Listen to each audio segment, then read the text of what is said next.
I've bought the cheapest driver for golf clubs for cash off eBay. Let's see how I got on.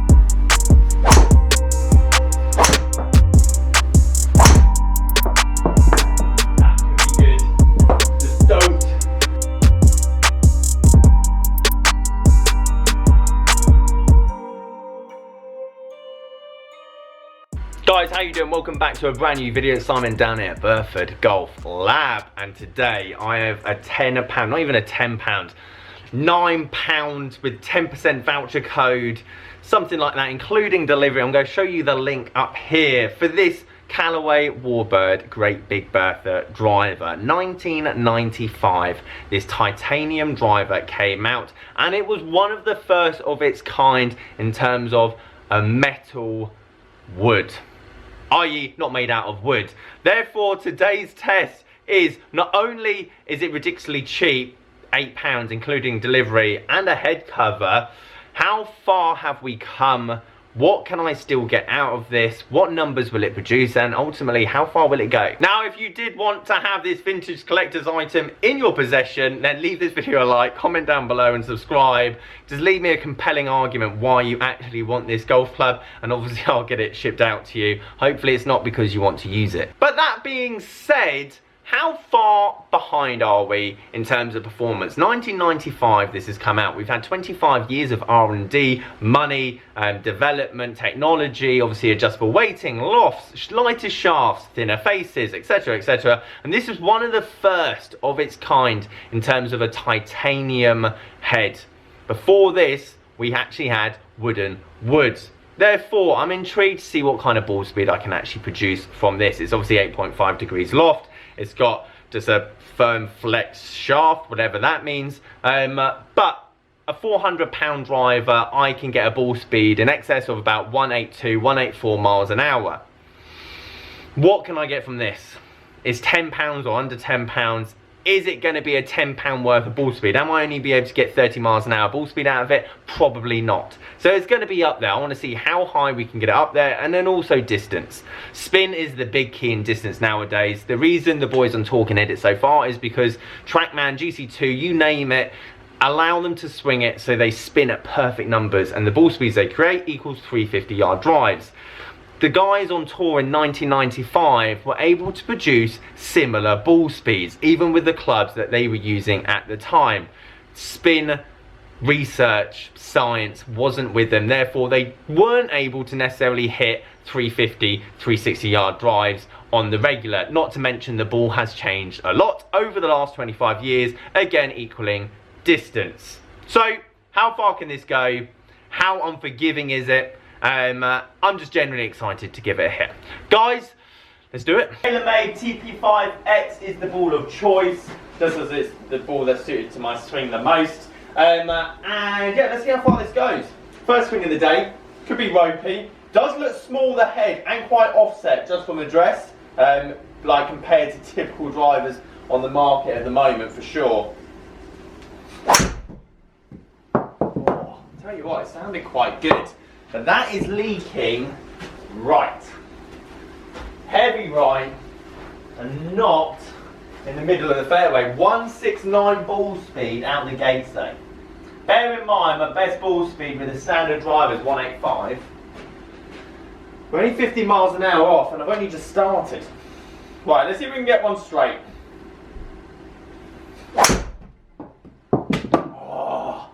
That felt good as well. I thought I was going to draw back in. Obviously the shaft's too stiff. The firm flex is too stiff for him. But these push slices are still going 280 yards. Now, the one thing I should note is that forgiveness is not going to be as good as the drivers out there. Shock horror. Because the head's smaller, it's very much like a mini driver that you see. The head's smaller, you're going to find the middle more, so you're going to get a higher ball speed just from the strike. But bad shots, I'm going to turn in. If that would have been a normal drive, I think that would be enough out the toe. It'd probably curve back into the fairway. But obviously from that one, it wasn't. Right, here we go, this is it. Nice and straight down the middle. Oh, that's launching high. It's going to spin too much. I flushed it. We'll definitely get 300 yards out of this bad boy, that's for sure. It's consistent 170 ball speeds as well, guys. Like, the strike-wise, produce it. But still 10, 15 miles an hour, what I'd expect from a 2009, or let's say 2015 above driver. Right, let's ramp it up now. No messing about. That's hit. She is hit. Unfortunately, the spin rate's going to kill her more than anything. Can we get that 300 yard mark? No. Just short. 173 ball speed though. Hello numbers. Okay, 3 swings. 3 swings in, or 4 swings in I should say. Now the problem there is the spin rate's at 3-4. One of the big things modern drivers have done is reduce that spin rate. So when you're hitting high ball speeds, it's not taking off like a plane, it's launching and coming down. And the majority of old school drivers were really low lofted because they thought they needed that flight nice and low to keep the spin down. What we learned when we got TrackMan, GC2, whatever, is actually you want high launch, low spin, which equals just bomb drivers. Ball speed, I'm going to say, from some of the best players back in the 80s and 90s, weren't that different to the guys on tour at the moment. The only difference is technology and just launch conditions are that much better. That's why everyone's hitting a ball further. Plus the balls changed a lot. Pro V1 kind of changed the game in that element. Right, here we go. 300 yards, out the door. Duck hooky. If he stays in the grid, that could be good. If he stays in the grid, nice chunky one to take that spin off. He's got it, the 309 mark. Only difference there is spin rate's dropped to 2000, therefore we've gone over 300 yards there.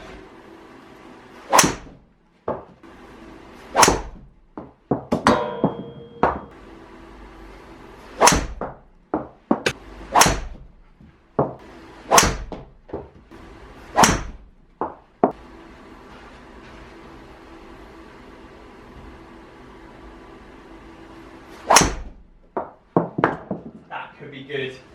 Just don't spin. Stay down. Chase.